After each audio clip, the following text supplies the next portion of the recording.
महान संत की इस महान सीख को लोग नकार करके, आजकल मैं देखता हूं मंदिरों के बाहर साईं व्रत कथा की पुस्तक बिक रही है, जिसके अंदर कुछ तो भी कहानियां हैं, और बाबा के नाम पे उपवास रखने के लिए उन प्रिंटर्स एंड पब्लिशर्स ने अपना रोजगार शुरू कर दिया है। गलत राह पर ले जा रहे हैं भक्तों को।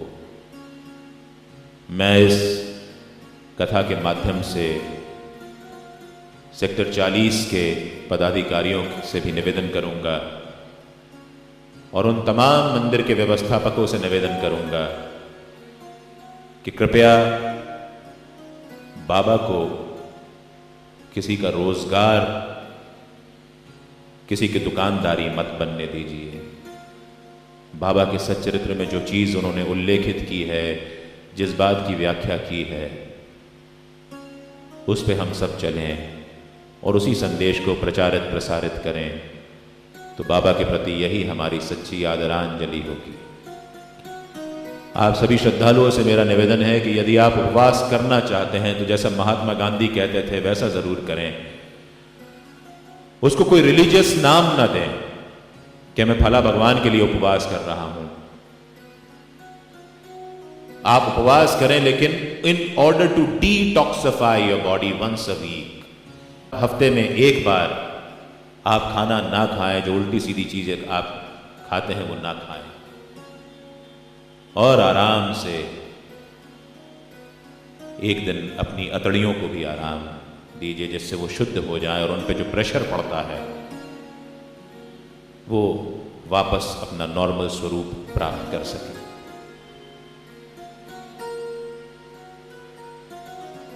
अतड़ियों की बात आती है, इंटेस्टाइन्स की बात आती है, तो बाबा का एक और स्वरूप हमारे सामने उभर करके सामने आता है, वो है योगी राज का। बाबा परम महारथी थे योग विद्या में, और जब माफ करिए, जब मैं योग की बात करता हूं तो वह मैं मॉडर्न लहजे में जिसको योगा कहते हैं उसकी बात नहीं कर रहा हूं। वो तमाम उल्टी सीधी एक्सरसाइजेस जिनसे हमारे शरीर को कष्ट ज्यादा होता है, जो कि आजकल मार्केटिंग का जरिया बन गया है, उसको योग नहीं कहते। योग का अर्थ हमारे शास्त्रों में दिया गया है। योग यानी चित्त वृत्ति निरोध। जो चित्त की वृत्ति को रोक दे वो होता है योग। जो हमारे मन को यहां वहां भटकने से रोकता है वो होता है योग। योग का शाब्दिक अर्थ भी यदि हम देखें तो योग का अर्थ होता है सम टोटल, यानी योग वो पूरी प्रक्रिया है जिसमें आप मानसिक, शारीरिक और आध्यात्मिक रूप से अपने आप को संतुलित कर लेते हैं। By doing yoga and not yoga, you bring your physical, mental and spiritual faculties in harmony, in absolute harmony. बाबा की एक यौगिक क्रिया हम कल उसका उल्लेख कर चुके हैं कि जब बाबा वो एक हथेली चौड़े और 6 फीट लंबे तख्ते पर रात को चिंदियों से लटकाकर 4 कोनों पे एक एक दीप लगाकर सोते थे, किसी को यह नहीं पता चलता था कि वो उस पर चढ़ते कैसे थे और उतरते कैसे थे। एक और क्रिया बाबा करते थे, वो थी धौती क्रिया, यानी वो अपनी सारी इंटेस्टाइन्स को बाहर निकालते, उन्हें धो करके सुखाने के लिए पेड़ की टहनियों पर डाल देते थे। एक और क्रिया बाबा किया करते थे, खंड योग क्रिया, जिसमें वो अपने धड़ से अपने पैरों को, अपने हाथ को, अपने सिर को अलग अलग कर दिया करते थे और फिर उनको जोड़ दिया करते थे। ये सारी क्रियाएं इस सच्चरित्र में उल्लेखित हैं। इसमें तो यहां तक उल्लेखित है कि एक बार एक भक्त जो है वो बेसमय मस्जिद में गया और उसने देखा कि बाबा के अंग प्रत्यंग अलग अलग पड़े हुए हैं। वो डर गया, अगर पुलिस के हत्थे चढ़ गया तो इस संत की हत्या का आरोप मुझ पर लग जाएगा। वो तो वहां से सिर पर पैर रख करके जो दौड़ा है। दूसरे दिन सवेरे बड़े सकुचाते हुए, डरते हुए वो कनखियों से देखते हुए मस्जिद के पास से फिर गुजरा कि ये अब देखूं यहां क्या हो रहा है, पुलिस क्या कर रही है। देखा तो बाबा आराम से बैठे हुए अपने आसन पर धूनी के अंदर लकड़ियां डाल रहे थे। उसको देखा तो बाबा ने कहा, तू भी आ जा, चल धूनी में कुछ लकड़ी डाल दे। तो योग होता है तो ये योग होता है। योग करें, हम सब योग करें, करना बहुत अच्छी बात है, करते रहना चाहिए, लेकिन वो योग करें जिससे हम संतुलन में रहें, हम हार्मनी में रहें, हम परफेक्ट सिंक्रोनाइजेशन करते हुए चलें हर चीज का।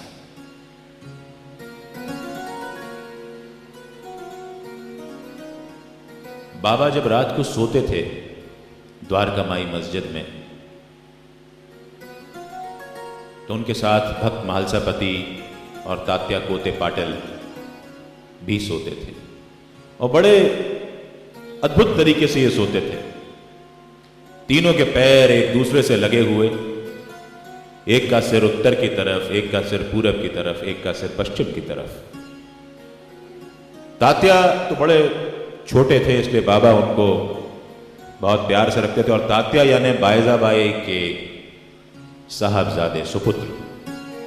बायजामाई यानी बाबा को जो प्रेम से खाना खिलाती थी। हम कल इस बारे में बात कर चुके हैं। तो तात्या पाटिल को तो बाबा सोने देते थे।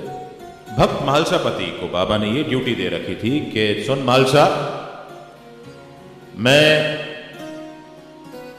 रात में सोऊं नहीं, इस बात का ध्यान रखना, और यदि मैं सोऊं तो तू अपना हाथ मेरे छाती पर रख देना, जिससे तुझे इस बात का भान होता रहे कि मैं अपने प्रत्येक श्वास के साथ, स्पंदन के साथ भगवत स्मरण कर रहा हूं या नहीं। अब देखिए बाबा ने क्या ट्रिक चली। खुद को तो सोना है नहीं, सोते ही नहीं है। उनकी निद्रा तो एक लीला है, बाबा तो हमेशा जागृत है। महालसापति को भी नहीं सोने देते थे। जैसे ही महालसापति ऊँघने को होते थे, बाबा उनको जगा करके कहते थे, महालसा तेरा हाथ मुझे पत्थर की तरह लग रहा है छाती पर, उठ जा। महालसापति को भी बाबा आध्यात्मिक उन्नति देना चाहते थे, इसलिए उन्होंने ये सब कुछ स्वांग रचा। सुबह बाबा जब उठते तो सबसे पहले वो धूनी में लकड़ियां डालते थे। सबसे पहले उनका सबसे खास शगल यही था कि वो धूनी में लकड़ियां डाल करके उसको हमेशा प्रज्वलित करते, हमेशा प्रज्वलित रखते। ऐसा ही महान काम साईं सेवा समिति नोएडा कर रही है। मुझे बताया गया है कि वो ऐसे बच्चों के लिए स्कूल चलाते हैं जो बच्चे स्वयं अपने लिए शिक्षा मुहैया नहीं कर सकते। ऐसा भंडारा वो रोज चलाते हैं जहां पर असंख्य निशक्त जन, निर्धन परिवारों के लोग आकर के रोज खाना खाते हैं, जो अपने घर में चूल्हा नहीं जला सकते। आप सभी जो इस सेक्टर 40 मंदिर के पदाधिकारी हैं, मैं आप सभी को साधुवाद देना चाहता हूं कि आप निश्चित रूप से बाबा की सही और सफल सेवा कर रहे हैं। मैं आस्था भजन चैनल पर इस हो रहे प्रसारण के सहयोगी नारायण सेवा संस्थान उदयपुर को भी साधुवाद देना चाहता हूं। मैं स्वयं उनके संस्थान होकर के आया हूं और मैं अपने बच्चों को भी उनके संस्थान ले गया था। आप सबसे भी मैं कहूंगा कि आप उनके संस्थान में अपने बच्चों को जरूर ले जाएं, क्योंकि आज की पीढ़ी जो है वो संवेदनहीन होती जा रही है। वहां जाकर के उनके मन में संवेदना जागृत हो जाती है। जिस प्रकार की सेवा श्री कैलाश मानव के नेतृत्व में नारायण सेवा संस्थान कर रहा है विकलांग बच्चों के लिए, वो वाकई में सब के सब बहुत ही सेवा भाव से काम करते हैं। और यही हमारे साईं का भी संदेश था कि हम सबको एक भाव से देखें और जिसके पास नहीं है हम उसका हाथ पकड़ लें तो हम सबका जीवन सफल हो जाएगा। साईनाथ महाराज की जय। बाबा की बात करते करते हम उस पड़ाव पर आ गए हैं जहां जमाने में उन लोगों की अगर हम बात करें जो अपने आप को भूलने के लिए, अपने गम गलत करने के लिए वाइन का सहारा लेते हैं,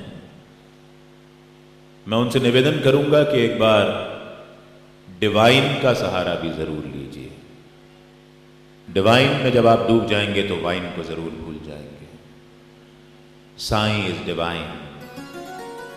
Sai takes us to the ultimate limits of selflessness. एक बार की बात है, आनंदराव पखाड़े नाम के एक साईं भक्त द्वारका माई मस्जिद पहुंचे। बाबा अक्सर पैराबल्स में बात करते थे, छोटी छोटी कहानियों में बात किया करते थे। काका साहब दीक्षित वहीं बैठे थे। आनंदराव पखाड़े आए, उन्होंने बाबा की चरण वंदना की। बाबा ने एक अजीब सी कहानी सुना दी उनको कि एक बहुत बड़े जमींदार का घोड़ा था, उसने वहां पर लीद कर दी और उस जमींदार ने उसके किए हुए लीद के 9 गोलों को एक एक करके कपड़े में जमा करके सहेज के अपने पास रख लिया। आनंदराव पखाड़े साहब को यह बात बिल्कुल समझ में नहीं आई। उन्होंने काका साहब दीक्षित से पूछा कि बाबा क्या कहना चाह रहे हैं। काका साहब दीक्षित ने उनको बताया कि भाई बाबा की बातें बाबा ही जाने, मुझे इन 9 लीद के गोलों से नवविधा भक्ति की बात समझ में आती है। भक्ति के 9 प्रकार होते हैं। श्रवणम, कीर्तनम, स्मरणम, विष्णु पाद सेवनम, अर्चनम, वंदनम, दास्यम, सख्यम, आत्मनिवेदनम। ये लीद के 9 गोले जो हैं वो बाबा नवविधा भक्ति के बारे में आपको कुछ बताना चाह रहे हैं।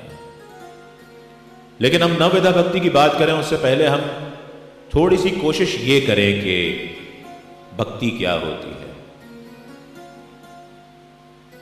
भक्ति एक ऐसा शब्द है जिसका संपूर्ण पर्यायवाची शब्द अंग्रेजी भाषा में नहीं है। द क्लोजेस्ट टू भक्ति इन इंग्लिश इज डिवोशन, और डिवोशन जो है वो भक्ति की आधी व्याख्या भी नहीं कर सकता। प्रभु में प्रीति यानी भक्ति, प्रभु में रति यानी भक्ति,